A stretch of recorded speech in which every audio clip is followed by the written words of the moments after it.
வணக்கம் மக்களே. வழக்கமாக டாப் 5 கண்டென்ட்டோட வரேன்னா இன்றைக்கி ஒரு புதுமையான கண்டென்ட்டோட வந்திருக்கேன். சீசன் மாறிக்கிட்டே இருக்குது. இது Christmas season. So almost Christmas story அப்படின்ற கதையை உங்களுக்கு ஷார்ட்டாக தமிழில் புரிய வைக்கலாம் அப்படின்றதுக்காக வந்திருக்கேன். இதுதான் கிறிஸ்மஸ் ஸ்டோரின்னு நினைக்கிறீங்க? ஜீசஸ் பிறந்ததா, இல்லை வீட்டுக்கு வெளியே கலர் கலராக ஸ்டாரில் லைட் கட்டி விடுறதா, இல்லை வீட்டுக்குள்ளே அழகாக ஒரு கிறிஸ்மஸ் ட்ரீ எழுப்புறதா, இல்லை அதுக்கு கீழே ப்ரெசன்ஸை வச்சுட்டு சாண்டா கிளாஸ்க்காக காத்திருக்கிறதா, இல்லை ஐஸ் ஸ்கேட்டிங் பண்ணுறதா? இதுதான் கிறிஸ்மஸ் ஸ்டோரி. ஆக்சுவலாக கிறிஸ்மஸ் ஸ்டோரிங்கிறது கொஞ்சம் சந்தோஷமும் கொஞ்சம் துக்கமும் கலந்து கிறிஸ்மஸ் வந்துருச்சு அப்படின்ற உணர்வோட மக்களோட சேர்ந்து சந்தோஷமாக இருக்க முயற்சி பண்ணுறது தான் கிறிஸ்மஸ் ஸ்டோரி. இதுக்கு மேலே வார்த்தையில் சொல்ல முடியாது. அப்போ ஏன் அதை ஒரு கதையாக சொல்லக்கூடாது அப்படின்னு கிறிஸ்மஸ் ஸ்டோரியவே ஒரு கிறிஸ்மஸ் ஸ்டோரியாக சொன்ன கதை இந்த கதை தான். ஸோ வாங்க கதைக்குள்ளே போகலாம். கதையோட தொடக்கத்தில் காட்டுறது நம்மளோட ஹீரோ லிட்டில் மூன். யாருங்க ஹீரோங்கிறீங்க, பார்த்தா ஒரு ஆந்த குஞ்சை காட்டுறாங்க அப்படிங்காதீங்க. இவர் தான் நம்ம ஹீரோ. இவர் ஒரு அழகான சில்வர் பீஸை கொண்டு டேரெக்டாக அவருடைய கூட்டில் நுழையலாம் அப்படின்னு முயற்சி பண்ணும்போது அவருடைய கூட்டை உடச்சிடுறாரு. உடச்சதை பார்த்தோன்னையும் அந்த சின்ன அவளோட அப்பாவும் அவருடைய சின்ன பிரதரும் கோச்சிக்கிறாங்க. கொஞ்சம் நேரம் வாக்குவாதம் போகுது. இந்த குளிர்காலத்தில் இந்த நெஸ்ட் உடஞ்சிருச்சு அப்படின்னா புதுசாக கட்டுறது எவ்வளோ கஷ்டம் தெரியுமா?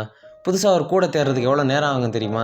வேறு ஏதாவது கிரியேச்சர்ஸ் பார்த்தா நம்ம உயிருக்கு ஆபத்து அப்படின்னு சொல்லி ரொம்ப நேரம் இவங்களுக்குள்ள வாக்குவாதம் போயிட்டுருக்கு. இந்த சமயத்தில் அப்பா இதுக்கு மேலே வெயிட் பண்ண வேணாம், நான் போய் ஏதாவது நெஸ்ட் இருந்தால் பக்கத்தில் தேட போகிறேன், நீ தம்பிக்கு காவலாரு அப்படின்னு சொல்லி இவனை இங்கே இருக்க சொல்கிறாரு. அப்பா கூட போய் தேடுற சமயத்தில் லிட்டில் மூனுக்கு நம்ம தப்பு பண்ணிட்டோமோ அப்படின்னு தோண ஆரம்பிக்குது. அதனால் தானே போய் குச்சிகளை சேகரித்து அந்த கூட சீரமைக்கலாம் அப்படின்னு முடிவு பண்ணுது. இப்படி குச்சிகளை சேகரிச்சுக்கிட்டு இருக்கும்போது திடீர்னு எதிர்பாராத விதமாக ஒரு பெரிய பருந்து இதை தாக்கிடுது. அந்த பருந்துக்கிட்டேருந்து தப்பிக்க முயற்சி பண்ணும்போது அவங்க அப்பா கரெக்டாக டைமுக்கு அந்த பருந்து கூட சண்டை போடுறாரு. இந்த சமயத்தில் அந்த பருந்து அட்டாக் பண்ணதுனால இது போயிட்டு ஒரு மரத்தில் விழுந்ததில் இதோடைய சிறகு ஒன்று அடிபட்டுருது. அப்பா நீ கவலைப்படாத, இங்கே இரு, நான் திரும்ப நீ அழைச்சிட்டு போகிறேன் அப்படின்னு சொல்லுவார். அப்பா அந்த மரத்திலே இருக்க சொல்லியிருக்காரு, நம்ம எங்கேயும் போகக்கூடாது அப்படின்னு சொல்லி அந்த மரத்திலே ஒரு பொந்துக்குள்ளே போய் உட்காந்துக்குது நம்ம லிட்டில் மூன். இந்த சமயத்தில் மரம் ஆடுற சத்தம் கேட்குது. என்னடான்னு பார்த்தா கீழே ஒரு மனுஷன் நின்று மரத்தை அறுத்துக்கிட்டு இருக்கான். எதுக்குன்னா கிறிஸ்மஸ் ஃபெஸ்டிவலுக்கு கோனிஃபர் மரம் தேவைப்படும்ல, அதுக்காக அறுத்து கொண்டு போயிட்டு இருக்காங்க. என்ன நடக்குதுன்னே புரியல. பட் அப்பா அந்த மரத்தில் இருக்க சொன்னால் நான் மரத்தில் தான் இருக்க போகிறேன் அப்படின்னு சொல்லி நம்ம லிட்டில் மூன் இருக்க ஆரம்பிக்கிறாரு. கொஞ்சம் நேரத்தில் என்ன நடக்குது அப்படின்னு புரியாமல் மயங்கி விழுந்த நம்ம லிட்டில் அவள் கண்ணை முடிச்சு பார்த்தா ஜனங்க எல்லாம் இருக்காங்க, ஒரே கூட்டமாக இருக்குது, லைட்டாக இருக்குது, ஐஸ் ஸ்கேட்டிங் பண்ணிக்கிட்டு இருக்காங்க. என்னடான்னு பார்த்தா சிட்டிக்குள்ளே வந்துருச்சு. மரத்துலேருந்து கீழே குதிச்சு பார்த்தா எல்லாரும் ஐஸ் ஸ்கேட்டிங் பண்ணிக்கிட்டு இருக்காங்க. இந்த ஆந்தையை பார்த்தோன்னே ஒரு பொண்ணு பயந்து போய் பட்டுன்னு கீழே விழ ஆரம்பிச்சிட்றா. இந்த பொண்ணோட காலை நல்லா நோட் பண்ணிங்கன்னா இந்த பொண்ணுக்கு கட்டைக்கால் இருக்கும். இந்த பொண்ணு ஆக்சுவலாக ஒரு ஹேண்டிகேப். இந்த பொண்ணு ரொம்ப நாள் ஐஸ் ஸ்கேட்டிங் பண்ண முயற்சி பண்ணிக்கிட்டு இருப்பா. ஆனால் எப்பயுமே இவளால் சரியாக ஐஸ் ஸ்கேட்டிங்கே பண்ண முடியாது. இந்த ஆந்தையை பார்த்து அந்த பொண்ணு பயந்து கீழே விழுந்தது இல்லாமல் அந்த பொண்ணை பார்த்து இந்த ஆந்தையும் பயந்து பறக்க முயற்சி பண்ணி வேற ஒரு இடத்துல போய் பறந்து உட்காருது. அப்படி உட்கார்ற இடத்துல 3 புறாக்கள் பிரச்சனை பண்ணுதுங்க. யாரா நீ எங்கள் ஏரியாவுக்குள்ளே எங்களே டபாய்க்கிறியா, என்ன சாப்பாடு கேட்டு வந்திருக்கிறியா அப்படின்னு சொல்லி ரொம்ப நேரம் போட்டு மிரட்டினதில் நம்மளோட குட்டி ஆந்தை ரொம்ப பயந்து போயிடுச்சு. இவங்ககிட்டேருந்து எப்படியாச்சும் தப்பிச்சு போகணும் அப்படின்றதுக்காக பயந்து பறக்க ஆரம்பிக்குது. உயிருக்கு பயந்து எல்லாரும் முன்னாடியும் ஓட ஆரம்பிக்குது. ஸோ பயந்து போன ஆந்தை ஒரு கட்டத்தில் எதிர்பாராத விதமாக ஒரு ரயில்வே ட்ராக்குள்ளே நுழைஞ்சு ட்ரெயினுடைய விண்டோஸ் வழியாக உள்ளே போய் விழுந்துருது. உள்ளே போய் விழுந்த ஆந்தை கண்ணை முழிச்சு பார்த்தா எந்த பொண்ணு ஸ்கேட்டிங் பண்ணிக்கிட்டு இருக்கும்போது இவனை பார்த்து கீழே விழுந்துச்சோ அதே பொண்ணை திரும்ப சந்திக்கிறதுக்கு ஒரு வாய்ப்பு கிடைக்கிது. அதுக்கப்புறம் இந்த பொண்ணு அந்த சின்ன ஆந்தை குஞ்சை எடுத்து தன்னோட நெஞ்சோட அணைச்சிக்கிறா. என்னோட பேர் லூனா, உன்னோட பேர் என்னன்னு கேட்கும்போது என்னோட பேர் மூன் அப்படின்னு சொல்லி ஒருத்தர் அறிமுகம் பண்ணிக்கிறாங்க.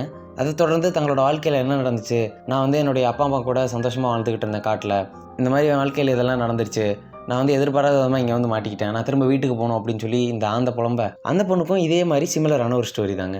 அந்த பொண்ணு தான் அம்மா கூட ஏற்பட்ட சண்டையினால் வீட்டை விட்டு ஓடி வந்துடுவா.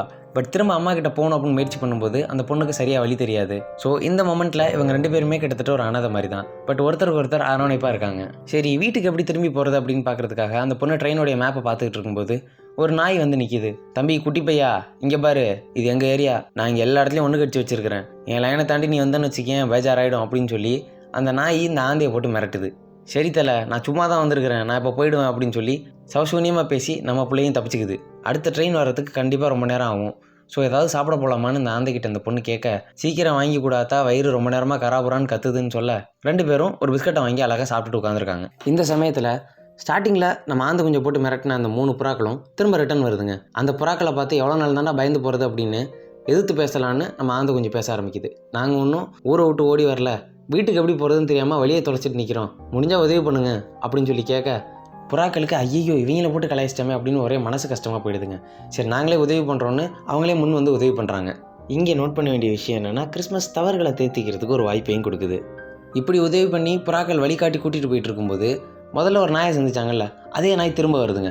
ஏன்டா நான் முதல்ல சொன்னேன் இது ஏன் லைன் கிராஸ் பண்ணாத அப்படின்னு. அப்புறம் திரும்ப வந்து இங்கேயே விளையாண்டுட்டு இருந்தேன்னா கடுப்பாகாதா அப்படின்னு சொல்லி அந்த நாய் இந்த ஆந்தை குஞ்சு மேலே சீறி பயத்தில் இந்த ஆந்தை குஞ்சுக்கு ஒரு சிறகு உடஞ்சிருக்குன்னு மறந்து அந்த ஆந்தை குஞ்சை வந்து பறக்க ஆரம்பிக்குது. இது ஒரு ஆச்சரியமான விஷயம். இதே சமயத்தில் எங்கே அந்த ஆந்தை கீழே விழுந்துருமோ அதை பிடிக்கணும் அப்படின்றதுக்காக இந்த பொண்ணு சரியாக ஸ்கேட்டிங்கே பண்ண மாட்டா, எப்போ பார்த்தாலும் விழுந்துருவா. அந்த பொண்ணு ஐஸ் ஸ்கேட்டிங் சரியாக பண்ணுறாங்க. இங்கே நீங்கள் புரிஞ்சிக்க வேண்டிய விஷயம் என்னென்னா, கிறிஸ்மஸ் உங்களுக்குள்ள தன்னம்பிக்கையை கொண்டு வரும்.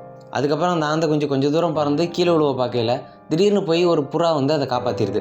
காப்பாற்றின அந்த புறா கிட்ட அந்த ஆந்தை குஞ்சு கேட்குது, எங்கள் அப்பாவை நான் ரொம்ப மிஸ் பண்ணுறேன், திரும்ப அவரை பார்க்க முடியுமா முடியாதா அப்படின்னு கேட்கும்போது, அவரை பார்க்க முடியுமா முடியாதான்னு எனக்கு தெரியல, ஆனால் கிறிஸ்மஸ் அப்போ மக்கள் என்னென்னலாம் நினைக்கிறாங்களோ அதெல்லாம் கண்டிப்பாக நடக்கும், நீ என்னோட நம்பிக்கையில் உறுதியாக இரு, அது போதும் அப்படின்னு ஆறுதல் சொல்லுது நம்ம புறா. நடந்த விஷயங்களை தூரத்தில் பார்த்த ஒரு போலீஸ் ஆஃபீஸர் கிட்ட வந்து என்ன பிரச்சனைன்னு கேட்க, நானும் இவனும் வீட்டை தொலைச்சிட்டோம் அப்படின்னு அந்த பொண்ணு சொல்ல, ஸோ போலீஸ் ஆஃபீஸர் இவங்க 2 பேரும் வீட்டு திரும்புறதுக்கு உதவி பண்ணுறாரு.